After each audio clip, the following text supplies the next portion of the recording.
جمعہ کے دن صحیح احادیث سے پتہ چلتا ہے کہ ایک گھڑی ایسی آتی ہے کہ جس میں انسان جو اللہ سے مانگتا ہے وہ اس کو مل جاتا ہے، یعنی اس کی دعا قبول ہو جاتی ہے۔ اس ساعت کے ایک متعین وقت میں اختلاف ہے، یعنی کس وقت ہوتی ہے یہ گھڑی، اس کے بارے میں کئی ایک روایات ملتی ہیں جو مختلف ہیں واہم۔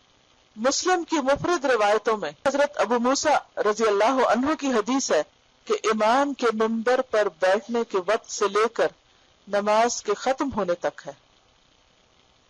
مسلم کی حدیث کے مطابق امام کے منبر پر بیٹھنے کے وقت سے لے کر نماز کے ختم ہونے تک۔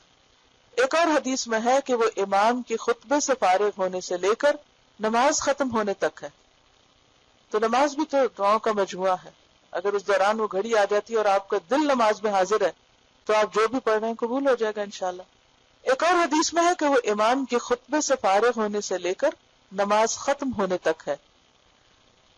حضرت جابر کی حدیث میں ہے کہ وہ عصر کے بعد کی آخری ساعت ہے، یعنی سورج غروب ہونے سے پہلے کا وقت ہے۔ حضرت انس کی حدیث میں ہے کہ اسے عصر سے لے کر غروب آفتاب تک تلاش کرو۔ یہ حدیث جو ہے یہ حسن ہے، ترمذی نے اس کی روایت کیا۔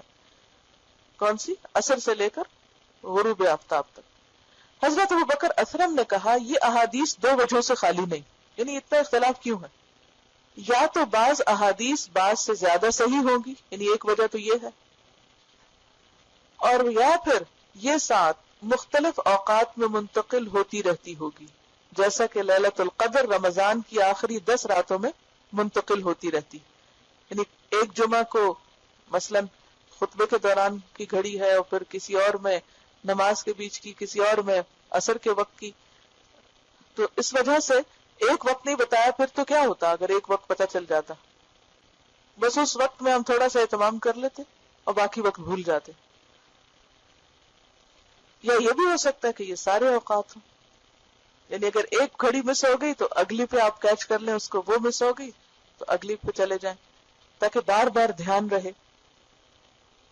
یہ اللہ کی رحمت ہے کہ ہمارے لیے اتنی وسعت رکھی ہے۔